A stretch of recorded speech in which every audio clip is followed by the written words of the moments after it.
Well, I always think of the Ryder Cup as a bit like the Hollywood Oscars, that it's a wonderful TV spectacle, but I mean, a week later, very few people remember the actual details of it. You know, there's no question. It is a wonderful occasion for the guys involved and for the respective organisations and for the money it generates. But I mean, as a serious exercise in golf, no. On the generation of money, you touched on that in your piece this morning in the Sunday Independent. For the European Tour, it's an incredibly important amount of money. Huge. I mean, they were very clever. As you're aware, like, it used to be owned by the PGA, by the British PGA. And the American PGA have held ownership of it. I think by arrangement, the PGA Tour in the States gets something like 5 to 10% of the money it generates, but it's still very small. Ken Schofield in Europe recognised that while the PGA may have owned the thing, that he had the players, and if the players weren't available to the PGA, they wouldn't have an event. So they did some serious horse trading, and by the time Europe had begun to have serious success in it into the 90s, it was virtually owned then by the European Tour by that stage. The PGA, the British PGA, still have a percentage of it, but I think the respective values of it have been reversed. The dominant owner now is the PGA European Tour. And Schofield saw it as a wonderful means of generating money for his players. And they responded in recognising that they were actually playing for themselves. They were playing for their own company, as it were. And that's why Europe have had so much success, I believe, you know, because the players took it very seriously. Now, the Americans didn't. They may do nowadays to some degree, but to be honest with you, I find it very hard to be convinced that this is the be-all and end-all of their existence. I was listening to the Shambos saying, oh, I've lived for the Ryder Cup. This is the one thing I really wanted to do, and blah, blah, blah. And it sounds great, you know, so maybe he does. But the cynic in Dermot Gilleece was stirred, is what I'm hearing. Say 79, it was Nicklaus. Is that true that it was Nicklaus who suggested maybe we need to go beyond Great Britain and Ireland here? Yeah, I mean, originally it's interesting to look back to 1949, for instance. I don't want to go back too far, but 1949... We have to be off the air at 6 here. Just bear that in mind, will you? Well, you know what you get when you bring me in, Joe. This is always liable to happen. 1949, Harry Bradshaw was runner-up in the Open, as we know. He was beaten in a playoff by Bobby Locke. We don't know that, but anyway, he was in 1949 at Royal St George's. Now, the interesting thing about it was, in normal circumstances, any man who had reached those sort of heights in golf would have been an automatic choice on the Ryder Cup team. He wasn't, because Ireland was era, as they referred to it, was viewed as a foreign country, effectively. So Bradshaw would have been viewed as a quote, international player, unquote, and was not eligible to play in the Ryder Cup. And he didn't play the Ryder Cup in 51 either, when he would have qualified because of his preeminence in the game. Then in 1952, he went to South Africa. During the winter of 52, he went to South Africa with a team picked by the British PGA to represent the PGA in in South Africa. 4-man team. Harry was one of them. Fred Daly was another. And anyway, the following year, is 53, is a Ryder Cup year, and they're sitting down, the British PGA, they're sitting down to pick their Ryder Cup team. And Henry Cotton, who was to be the captain of the side and was the foremost British player at the time, asked a question about Bradshaw. He says, you can't expect him to represent the PGA in South Africa as he did last winter and not pick him on the Ryder Cup team. So the first player from the Republic of Ireland to play in the Ryder Cup was in 1953 when Bradshaw played. And the first time Ireland's contribution to the Ryder Cup was acknowledged formally was in 1973. It was only in 1973, which seemed ludicrous because at that stage, Christy O'Connor was making his 10th successive appearance. And you would have had Jimmy Martin, Hugh Boyle, Norman Drew had already played in the side. Well, Norman's from the north, obviously. Hugh Boyle would have been from the south, as was Jimmy Martin. The first time that the Republic of Ireland's contribution was acknowledged was in 1973, when it became known as the British and Irish Ryder Cup team. When you talk about the American attitude to it... Yeah, this is the key as far as Nicklaus was concerned. I mean, as far as Nicklaus was concerned, this was a pleasant biennial gathering of pros from either side of the Atlantic, not to be taken too seriously. Now, what he didn't anticipate was that there would be a serious falling off in interest among his colleagues on the US tour because they were winning so readily every other year when it was played. Tom Weiskopf went hunting on one of famous occasion instead of actually turning up for the Ryder Cup. Right. So it was against that background that Nicklaus said that maybe we know like that it's essentially just a gathering of friends and it's not to be taken too seriously, but at the same time we have to retain some form of competitive edge to it. And he came up with the idea at the staging at Royal Lytham in 1977 that we should expand it, that maybe the PGA in Europe should expand it to take in continental European players. And it was very obvious that Seve was the one they had in mind. As it happened, himself and Manuel Pinheiro came into the side. He wasn't a Spaniard. There was another Spaniard came in first. Two of them played in 79 for the first time. Right, okay. And that was the opening up, effectively.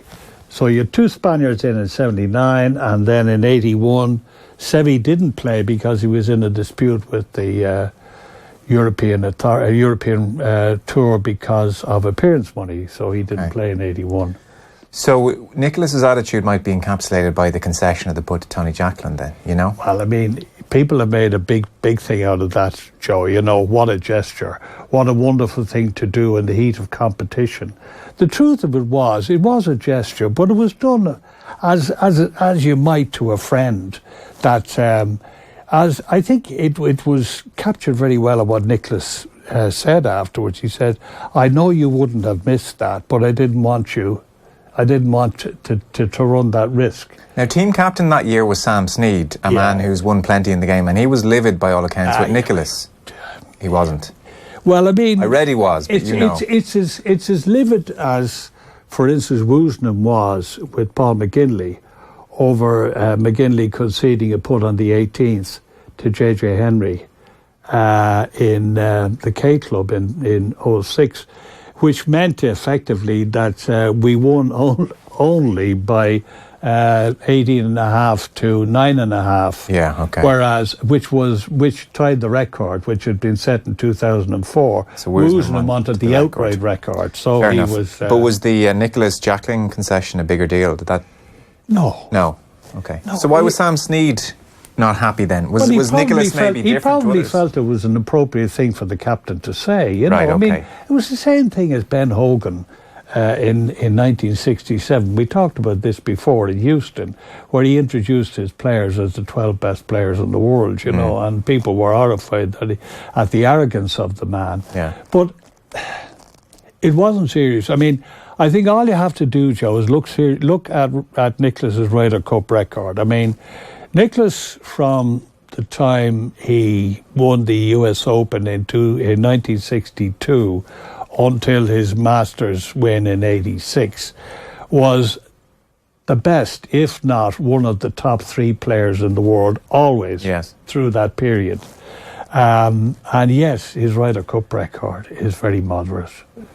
Don't ask me now to... I won't. But as you say that, there are instant parallels in my mind with Tiger. So you think it's the preserver, the better player, to see this for what it is and not somehow force their will upon it? I think that guys like Tiger find it very, very difficult to play for people other than themselves. I mean, golf is fundamentally a selfish game, as we know. Tiger plays for himself. Nicklaus played for himself. I mean, I'll never forget 2002 at Mount Juliet, the American Express Championship. Yeah. Tiger wins it. It was $1 million first prize. The following week, he's going to the Belfry for the Ryder Cup. And he's asked, what did he consider to be the essential difference competitively between what he had just done at Mount Juliet and what he was going to at Royal Lytham, at the Belfry. And he said, I can give you 1 million reasons. And that told me everything about his attitude to the Ryder Cup. Quite incredibly now, by today's standards, in 1981, when you're working for the Irish Times, the Walker Cup was on at Cypress Point in California, and you were sent to that. Now, I know there was Irish interest there, but still. 1981, you go to Cypress Point for the Walker Cup. The Ryder Cup that year is at Walton Heath. Absolutely. And you weren't sent to that. So No. what the hell happened over the subsequent years, that next decade in the 80s? Is it just Seve? Is that what, or is it because it becomes competitive, or what happens? No, the whole view of golf changed. We became Europeans as a country. We became Europeans in the late 80s, and the timing was perfect to tie in with Europe's growing strength in the Ryder Cup. We won it, as you know, in '85. Yeah. And then we won it again in '87 and retained it in '89. And that coincided with us becoming very committed Europeans in a commercial sense, in a political sense. And it fitted in very nicely with the image we wanted to create of ourselves. Now, the Ryder Cup, Seve really had a lot to do with the development of the Ryder Cup, but the change of emphasis from amateur golf to pro golf happened again during the 80s, at a time when young fellows like Ronan Rafferty, Philip Walton, very good players at that time, they now were feeling that if they turned pro, there was a hell of a good living in it for them. Prior to that, in the 70s, we produced an awful lot of very good amateur players who would never have dreamt of turning pro because it simply wouldn't have made sense to them financially. I mean, Des Smith turned pro in 1973, and it was 6 years before he started making any money of any. So what was he doing? Was he just driving around Europe in a car? He was going around. He and Ian Woosnam used to share a caravan together, or they used to share bed and breakfast together. I mean, in the 60s, Christy O'Connor and Tony Jacklin shared accommodation together on the South African tour. That's the only way they could make sense of it financially. Okay. There was simply no money in it. It became it became productive for a guy like Christie, who was winning, who won 24 times. I mean, he was winning on a regular basis. But if you're only winning the odd tournament, it was a bit like what the European Seniors is now, the Stayshore Tour. He just couldn't make a living out of it. Okay, so there were a few things changing across the 80s then.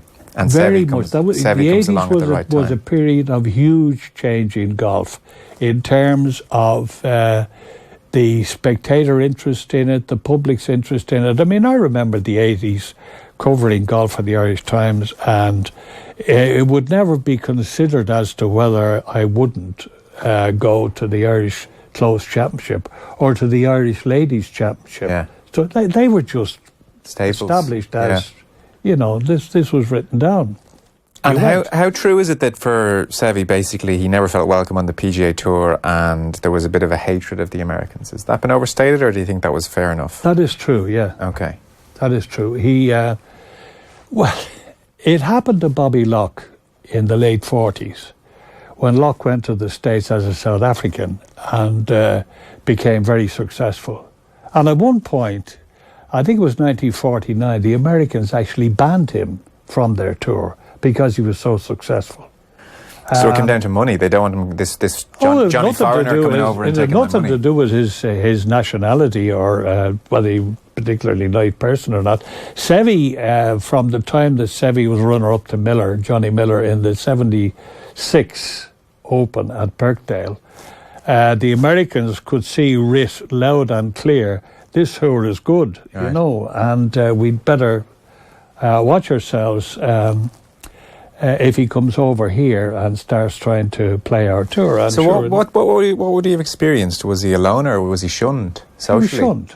Really? He was shunned, yeah. I mean, the Americans are notoriously clannish anyway, and they will. And he really despised them for it. He never really forgave them for it.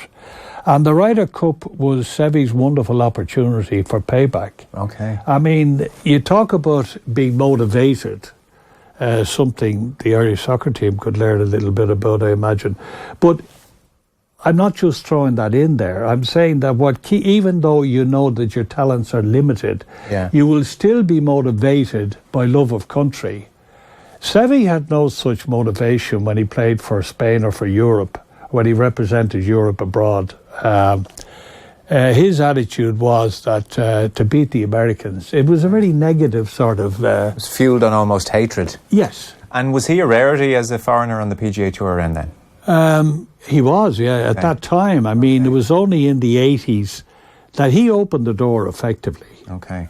He won the Masters in 81. Now, that was a huge achievement for a European player. Because he's won his 4 majors by the time Europe make the breakthrough in 85, so he's a massive player then. No, he won the last one in 88. He won 4, yeah. Yeah, by the time he wins in 85, he's won 4 majors. He's won 4 majors. He's arguably the best player in the world. Okay. Although statistically he probably wouldn't have been. But I mean, in terms of winning and in terms of the acknowledgement of other players, his peers, they knew how good he was. And is it right that the general sense in the 80s was that there were some exceptional European players? There was obviously Seve and Lyle and Langer and Woosnam and Faldo, and then there was a big drop-off. Is that what Tony Jacklin was trying to manage across the 80s? Yeah, what Jacklin was, he ran them ragged, basically. I mean, he knew he had essentially half a very good team. Yeah. And the rest of them were sort of, well, they weren't making up the numbers just. They were always going to have their day in the sun, but they weren't in a position where you could bank on guys. I mean, that's why it was so interesting that Irish players like Christy O'Connor Jr. and Eamon Darcy, who winning singles, became such an interesting story because they weren't really expected to. The normal format of the Ryder Cup in the 80s was that Jacklin's objective would be to try and get a fairly decent lead by Saturday night from the pairings, foursomes and 4 balls, and then hope you could withstand the anticipated onslaught on Sunday. It gets very tetchy in the 80s, obviously. Like, it's not long before we have Paul Azinger and Seve and scuffed balls in 89, and then the war by the shore and the army fatigues and Dave Stockton and Bernard Gallagher, who you told me before was maybe a soft enough man or a soft enough touch in Stockton's eyes. So it gets very tetchy. Sorry, I'm not with you, Joe. I mean... Which part aren't you with me on? It got tetchy. It got competitive, I suppose, from a time when Nicklaus and his contemporaries would have viewed it as a social outing. Now the Europeans were winning, you know, and... when I say tetchy, I mean full-on arguments and rules officials being called over. Well, Seve would have had a lot to do with that, you know. I mean, Seve loved to stir the pot. Okay. And he was highly competitive, and he developed this chronic cough, which was most noticeable on the greens. And there were various other little things that he engaged in. And it was all geared, I suppose he was hugely competitive, but it was all geared at annoying the Americans really as best he could. Yeah. And he succeeded because fellas like Azinger, I mean, I remember a classic case. It was 89 at the Belfry when singles between Seve and Azinger. And the natural thing at that time, and it still applies, like, if you're going to change your ball on the green because it's cut, normally you would nod from a distance to your opponent, say, I'm changing my ball, it got cut, you know. And Seve did this to Azinger on the first hole at the Belfry of their singles, and Azinger said, what do you mean? And Seve said, it's cut. And Azinger said, let me see. And he walked all the way across the green to look at Seve's ball, which had a slight scratch on it. Now, this was a time of the balata covered balls, which were liable to get scuffed quite easily. And that's all that was wrong with Seve's ball. It was scuffed a bit. And Azinger refused to allow him change it. And that was the sort of niggling stuff that went on. And Seve, of course, thrived on it. And the more Azinger bought into it, the more Seve sort of stirred the pot. And when we reached the war by the shore in 91 in And the war by the shore was ridiculous, really. You didn't like that? I didn't. I mean, that was Dave Stockton. Dave Stockton, by that stage, like... He was the captain that year. Yeah, you'd seen all the top guys. Like, you'd seen Trevino getting beaten as a captain. And you'd seen Floyd getting beaten as a captain. Nicklaus was beaten as a captain. And Dave Stockton just decided to take it into his head. I'm damned if they're gonna see me off. Yeah. You know, and the war in Iraq was on at the time, and I think it was Corey Pavin originally had the idea of getting the fatigues, the caps. Yeah. And Stockton would have bought it. Stockton was devious. There's no question, because I met him down in Mount Woolsey. He had come over to see his friend Christy O'Connor Jr. They were quite close. And I remember asking him about the war on the shore, you know, and he was quite dismissive of Bernard Gallagher as a captain. And basically he indicated that I knew I could have Gallagher for breakfast, and I went ahead and did it. Right. That was... Yeah, there were nasty elements to it. So now that was my initial question to you. Sorry, you didn't quite get what I meant. I didn't quite understand where you were going. No. Well, I'm saying it turned a bit nasty. It did. While you were talking, I was trying to think of in what way did it turn nasty, and it was basically the action of certain individuals. Okay. But the overriding one was one of sports. The overriding feeling was one of sportsmanship. And how does it compare now, over the last number of years, and McIlroy and Reid shushing each other and the crowd loving it and the way captains interact? Yeah, but they're acting now. They have become players in a dramatic sense as opposed to in a golfing sense. You don't think it's real? No. I mean, I thought McIlroy was particularly interesting in Hazeltine, where he was trying to play a role. And because he was trying to play a role and was so unused to doing it, he totally overplayed it, in my view. And he looked almost a caricature of himself at times. Whereas if you were really playing the serious, aggressive dude, as Seve would, the mood would be very visible on Seve's face. There'd be very little demonstration of how he felt or what he was up to.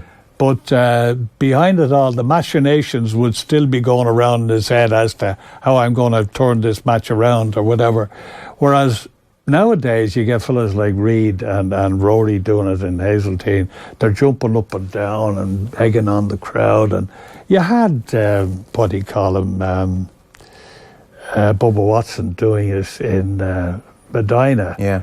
With getting the crowd to shout while he was driving off, you know. And then Ian Poulter stood up and said, shout for me too, and it's panto. It's all play acting. I mean, 2008 at Valhalla. Yeah. Do you remember Boo Weekley? Yeah. Putting a driver between his legs and riding jaunting up the fairway as if he was on a hobby horse or something. You know, and it was all sort of... just wind people up. Still some dirty tricks here and there, though. I mean, wasn't it at 08 that Azinger messed them about with the tees? Did that happen? He had them in the practice. It was Azinger who was captain in 08, wasn't it? In 08, he had them on the wrong tees. In practice? Yeah. So there's still some sly tricks going on. Oh, yeah. Well, but that's what I'm saying. Like, it was individuals who got up to some seriously devious stuff. Paul McGinley told me that, actually, right. That it was about... I wasn't aware of it. I don't think anybody was aware of it at the time. You would need to have been a player to be able to see the difference, that your yardages and all were geared on a specific from a specific tee during practice, Yeah. and suddenly you're teeing it up at the event itself, and you discover you're 2 clubs short in your calculations, you know. Yeah. I thought that was rather good, to be honest. So Insofar as I don't look on it seriously, Joe, I really don't. No, I take your point. And I suppose the nature of the rivalry, like, it's interesting to hark back to the 80s and how it changed suddenly. That was on Seve's serious. road. That was real. Yeah, that was real. Now they're all contemporaries. They're part of a global tour. Oh, yeah. I mean, they're friends. They're all friends. There's and no if you divide. look, and people keep saying, you know, the United States wouldn't want to lose again, or, you know, for God's sake, during the noughties, they were absolutely hammered, 9.5 to 18.5 at Oakland Hills. 2 years later, they were hammered by the same margin. And yet, like, nobody was saying that, well, that's it now. You know, we've got to broaden it to Europe against the rest of the world or something like that. It was never going to happen. No more than it would happen now. I mean, as the Americans win by a street in Paris, everybody's saying they're favourites. I suppose they are on paper. You won't really know until maybe on the Friday when you see how things are settling in, how the players are gelling together. From a European point of view, you always feel that they are more team orientated than the Americans. So that would suggest that they're going to have to establish the basis of a win on Friday and Saturday, rather than do what the Americans tend to do, is come out on Sunday with all guns blazing in the singles, knowing that they have the better 12 players collectively. Yeah. 2 years ago, the course was set up very easy, and it was about birdies, and the pins were in the middle of the greens. What's going to be the setup in Paris? I honestly don't know. Bjorn said that there'll be no tricking up of the golf course. I think Golf National is a tough enough of a golf course at any time. I don't think you've got to do anything with it. I think the very nature of its design is it invites you to gamble, which would make it very ideal for match play situations. You know, it invites you to gamble, and the punishment is fairly severe if it doesn't come off. I mean, we saw DeChambeau not so long ago. I mean, making a total mess. Blew up, yeah. And what do you make of Bjorn as a character? Now, I have to be honest about Bjorn. I had serious misgivings about him as a captain, because stability is the one characteristic I would look for in a captain, and Bjorn has never exuded that at any time during his playing career. But I have to say that his press conferences so far have been very impressive. He has displayed great awareness of the European approach to the Ryder Cup, of the need for togetherness, of the importance of personalities in the team room. I mean, Pádraig Harrington, I didn't hear the interview, but I gather Pádraig Harrington did an interview yesterday on RTE where he emphasised that very point. So justification for the Sergio pick. As much as anything, exactly. And I mean, Poulter was going to be in anyway, but again, any shortcoming in Poulter's makeup was going to be offset by his extraordinarily strong personality. That's very important. I mean, Seve did that in the early stages. I mean, I remember Christy O'Connor Jr. telling me at the Belfry that in '89 that Christy wasn't feeling too clever, like going into a singles on that morning, and Seve came over to him and he grabbed him by the shoulders, and he said, "Christy," he says, "you are a great, great player." And Christy was sort of half grinning, you know, as much as saying, "Oh, thanks, but I know you're going to be up." And Seve could sense this, and he grabbed him by the shoulders again and eyeballed him and said, "I tell you, you listen, I tell you, you are a great, great player." And Christy told me after, he said, I believed him. The intensity was such from Seve that Christy believed him, and it worked. So that was obviously huge in the team room, in the European team room. It's interesting you tell that anecdote, because Bjorn made his Ryder Cup debut. He was Rookie of the Year in '96 and played at Valderrama in '97, when maybe he wasn't so hot on Seve, giving him little pep talks. You wrote about that a while back, remember?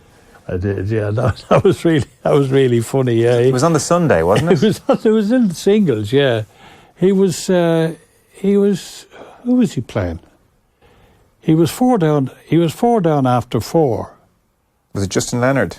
Justin Leonard, yeah, the Open champion.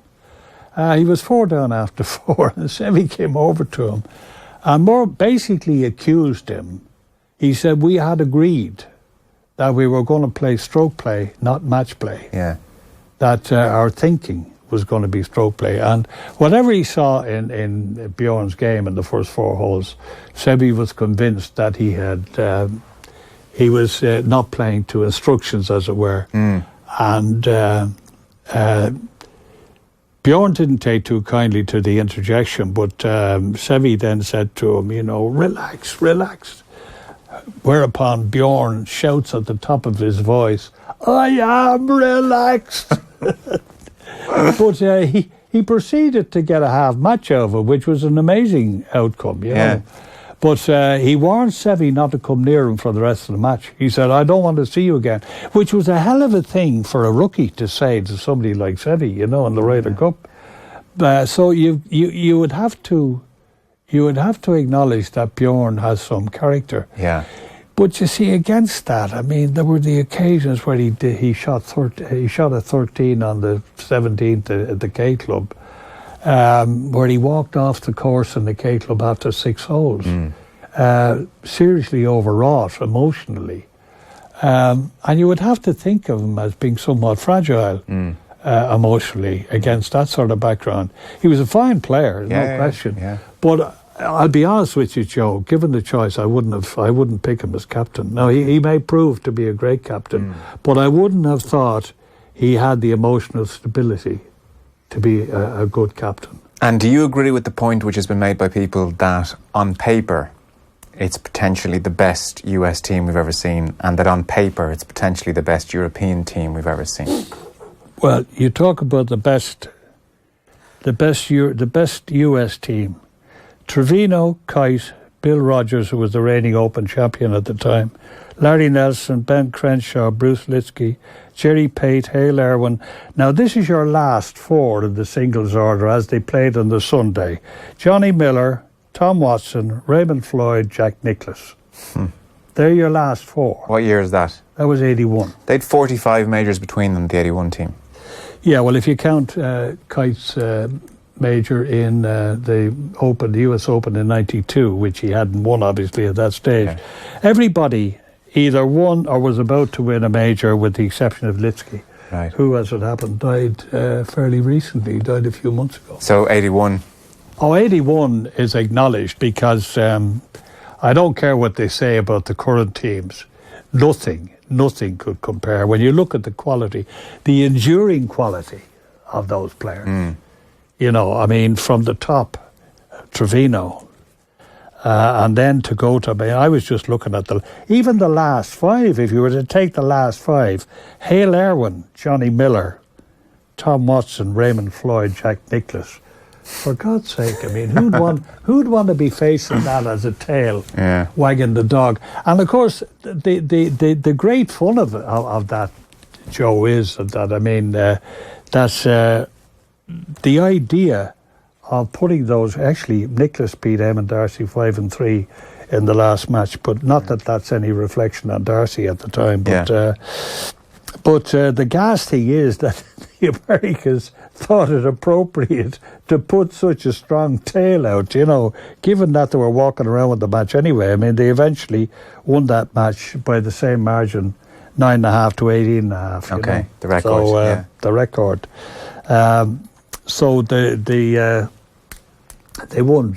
They walked away with it. But yeah, that was unquestionably, and it's acknowledged. Even young people who are interested in golf will acknowledge that the European side. Yeah, I mean, Europe are getting stronger and stronger all the time. I mean, there was a time, as we've just been discussing, when you had half a team. Now you won't walk into a European team too handy nowadays. It feels to me like it's at its healthiest state. In that we have two very strong teams. We've had different winners over the last couple of years. It could go either way. Yeah, It seems like it's in pretty good shape, no? I love the idea of Tommy Fleetwood, for instance. I think he's a terrific player. I really do. I mean, and he seems such a nice guy. He seems such a good egg in how he disports himself, you know. I really like him. Tyrrell Hatton is a bit volatile. You'd have doubts about him. But generally speaking, Alex Noren is a hell of a good player. Yeah. Again, as a rookie, he's a hell of a strong player. He's a rookie, isn't he? He is, yeah. And it's, I mean, you don't really think of John Ram as a rookie, although he's a bit more volatile. Yeah, I mean, the people are saying they're going to stick. The obvious partnership is himself and Sergio. You know, I wonder. Yeah. I wonder. I don't. I mean, if Sergio plays like he has been playing, dare I say it, of late, I don't think Ram would fancy him as a partner. And do you put a big onus on captaincy? Let me put it this way. I think a bad captain can destroy a team. I don't think it's all that difficult to be a good captain. But we've seen quite a few bad captains, and I'm talking about guys who allow their egos to run away with them, like, for instance, Faldo did in 08. He was a bad captain, mainly because what he did was very, very negative. In what sense? In the sense that the press conferences were all about Nick, you know. They were all about him. He failed. What surprised me on that occasion was that Pádraig Harrington, by that stage, is the winner of back-to-back Open Championships and the PGA, and yet Faldo couldn't convince him to lead the side. I mean, he wanted Harrington basically to take over from Montgomery, who was a wonderful leader in the event, in the various stagings prior to that. But Harrington, I remember saying, no, he said, I'd prefer to win ugly at the bottom of the order. Now, that was wrong, to be honest. It was wrong of Harrington to have accepted that as his role. How do you know that happened? Oh, because he told us. Okay. Harrington told us that he was asked to lead the side. Now, what I would argue is that Faldo did a bad job of convincing him. I'm not saying that Pádraig is necessarily malleable, but I think you could talk to him. You could convince him of the importance of having him in a leading role, which is essentially what that team lacked. That team in Valhalla had no leader because Monty was gone. And whereas prior to that, there were always the big five. The big five being Langer, Lyle, Seve, and who was the Seve and probably Faldo himself. Faldo, yeah, and Woosnam. Now they were gone by that stage. So you needed leaders, and Monty was a great leader. No, make no mistake about that. I think Monty's contribution to the Ryder Cup was incalculable. I mean, he did a wonderful job leading the side from number one. And as I say, the transition then was taking place. We were going through a transition period in 08, and Harrington was the one that Faldo looked to. And I suppose it was logical to look to him. Yeah. But yet, by his nature, Pádraig is not a leader anyway. He never really gave that impression. Anyway, but that side, that was the great weakness I felt in that side. It's lack of leadership in the team room, and Faldo. To pull it together as a captain. Faldo didn't have the talent. He didn't have the humility, basically, to pull it together as an effective captain. It's interesting because that was the year when Azinger went in and had the pod system and really reinvented things from an American point of view. Yeah. What do you think is going to happen finally in Paris? Do you have a strong sense? In what way? I mean, who's going to win? Who's going to win? What kind of Ryder Cup are we going to get? I think we're going to get a seriously competitive Ryder Cup, you know, because in fairness to the guys, I think once they're in the team room and once they get involved in the whole process of looking out for each other and backing up each other, they do become seriously involved. There's no question. I think we wonder, will you get the same unity of purpose among the Americans? We hope there won't be that, because there isn't always. They tend to play as individuals more than as a team. It's interesting, though, because increasingly the Jordan Spieth generation are so collegiate and friendly, and there seems to be a genuine rapport. That is a huge point. And they're going to be around for the next 2 decades. Yeah, himself and Jordan Spieth. Rickie Fowler and Justin Thomas. Fowler, Thomas. All of these guys. They're huge. They could be leading for the next 2 decades. They could be the key. Yeah. They could be the core of the American team, and that could be the difference, really. If those guys work well together. They didn't actually in Gleneagles, if you think about it. I mean, the idea was Spieth was 3 up against Graham McDowell after 6 and got hosed. Yeah, and Rickie Fowler took a beating from Rory. Yeah. So they didn't actually function, and you'd expect them to have done, because you look at a fellow like Fowler and how he played in Royal County Down in the Walker Cup. You know, now the Shambo, he's going to be a serious competitor. They say he's going to play with Tiger. His ego is probably big enough to allow him to, you know. I'm quite serious about that, because most players, most Americans over the years appear to have been somewhat overwhelmed by the idea of playing with Tiger and haven't produced of their best. Well, I'm also not so sure he was the most welcoming partner and reassuring partner. That's true. Remember his face when Phil Mickelson put one left into the bushes?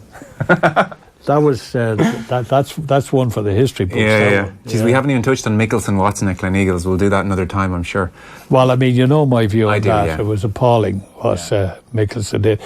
To finish, Joe, I thought actually, I was very surprised that Mickelson got the nod from Furyk, because I saw Furyk sitting at the end of that table, or fairly close. And I saw him looking. I still have a mental picture of him looking, not a very complimentary way, towards Mickelson when all of that was going on. And I got the feeling that here was a senior figure in the team more or less frowning. And yet he must believe that Mickelson, probably for the same reason that Sergio's in the European side, that he believes that Mickelson will bring a certain X factor to the occasion. I don't think he's putting well enough to do it, to be honest, consistently well enough. And the difficulty of the Ryder Cup is that the adjustment to match play, if you're not a strong putter, is extremely difficult, because some fellows from the edge of the green, instead of lagging a ball up to the hole as you would in stroke play to make sure of a par, you've got to be banging at the hole. And I can imagine these guys thinking to themselves, Jesus, if I overcook this and I leave myself a 6-footer back, how clever is that going to be? Yeah, no, it's an interesting point. I do remember from that 2014 press conference, I remember Furyk, he was way on the right-hand side, and he was given an opportunity to weigh in the situation and declined very strongly. He did. And I remember Hunter Mahan sitting beside Phil, and as what Phil was doing became apparent, his face almost in shock and looking at Phil kind of right beside him as if to say, what's going on? And then Fowler and Spieth were sitting beside each other. And Fowler, audibly enough, as Phil was doing his thing, said to Spieth, what the hell? So I don't think he thought much of it either, but then maybe they were all not so happy with Watson that they allowed it. No captain could feel good about it. Whether it was right or not at the time, he totally undermined the captain's role. Now, whatever he might have felt at the time, I can't imagine Furyk in his current position thinking it was a great idea. No. Listen, we've rabbled on here for long enough. Thanks so much for coming in from the Sunday Independent, Dermot Gilleece. Are you going over, or are you going to watch from afar? I will watch from afar. I'm good. Getting to... No, I won't say it. Don't. Right. We'll leave it there. Thanks, mate.